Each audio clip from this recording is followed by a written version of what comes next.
451 թվականին տեղի ունեցավ հայ ժողովրդի պատմության ամենադրամատիկ իրադարձություններից մեկը։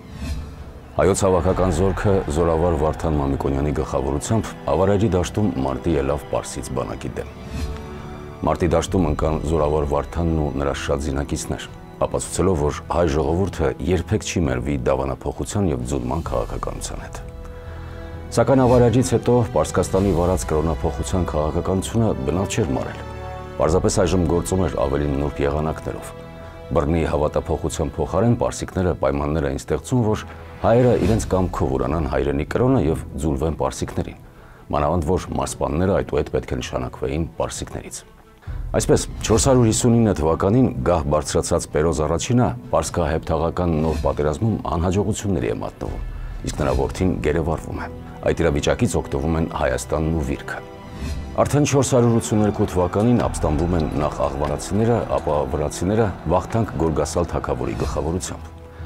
Նույն թվականին ապստամբություն են բարձրացնում նաև հայ նախարարները։ Հայաստանում շուտով կազմավորվում է ապստամբության կողմնակիցների խմբավորումը Սահակ Բագրատունու և Վահան Մամիկոնյանի գլխավորությամբ։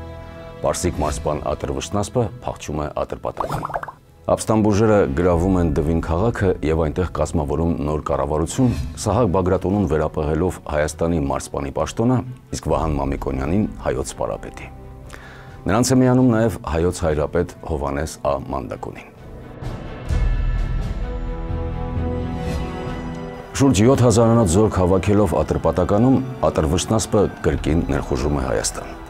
Ապստամբներին հաջողվում է հավաքել ընդամենը 400 հեծյալ։ Վասակ Մամիկոնյանի գլխավորությամբ նրանք Ակորի գյուղի մոտ մարտի են բռնվում պարսից զորքի հետ։ Մարտի թեժ պահին հայոց զորքի ձախ թևը դավաճան Գարջոել Խորխորոնու գլխավորությամբ լքում է յուրայիններին, միանալով պարսկական զորքին։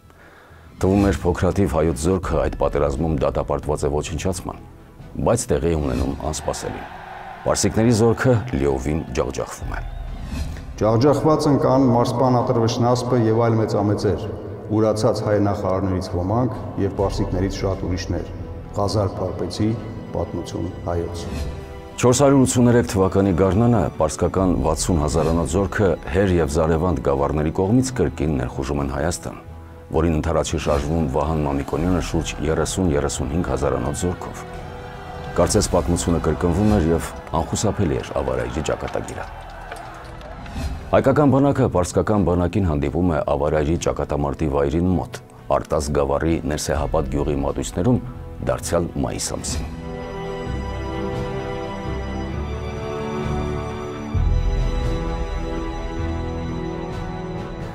Ներսեհապատի ճակատամարտը սկսվում է վաղ առավոտյան և ավարտվում երեկոյան դեմ հայերի լիակատար հաղթանակով։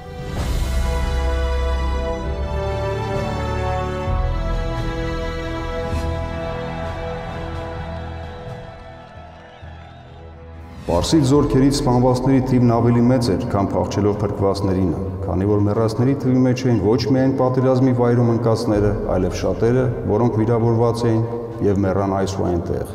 Եվ հայոց զորքը բարի անվամբ ու մեծ փառքով, լավ ավարով ու ահռելի հարստությամբ վերադարձավ բանակատեղ։ Ղազար Փարպեցի պատմություն հայոց։ Ներսեհապատի հաղթանակից կարճ ժամանակ անց Սահակ Բագրատունին և Վահան Մամիկոնյանը վրաց թագավոր Վախթանգ Գորգասալի կանչով օգնության են շտապում նրան դիմակայելու Միհրան Զորավարի գլխավորությամբ Վրաստան ներխուժած պարսից զորքին։ Օգնության հասած հայ ապստամբական ուժը այստեղ Ճարմանայի ճակատամարտում կրում է առաջին լուրջ անհաջողությունը։ Զոհվում են Սահակ Բագրատունին և Վասակ Մամիկոնյանը։ Ապստամբությունը վերջնականապես ճնշելու նպատակով Զարմիհր Հազարվուխտի գլխավորած մեծ զորքը Ատրպատականի կողմից մտնում է Հայաստան։ Վահան Մամիկոնյանը իր փոքրաթիվ ուժերով ստիպված նահանջում է տայք։ Վահանը փոխում է ապստամբության ռազմավարությունը և անցնում պարտիզանական պայքարի։ Նման պայքարը մեծ ուժեր և ժամանակ է խլում նորանշանակ մարզպան Շապուհից, որը շարունակաբար օժանդակություն էր խնդրում Պերոզ արքայից։ Հենց այդ ժամանակ հեպթաղների դեմ մղած կռիվներից մեկում անհետ կորչում է պարսից Պերոզ արքան, իսկ պարսկական բանակը ծանր պարտություն է կրում։ Այս իրադարձությունը նշանավորվում է հայ-պարսկական հարաբերությունների կտրուկ շրջադարձով։ Ստեղծված ճգնաժամը ստիպում է պարսիկներին զորքերը դուրս բերել Վիրքից ու Հայաստանից, իսկ Վահան Մամիկոնյանը հաղթականորեն մուտք է գործում Դվին։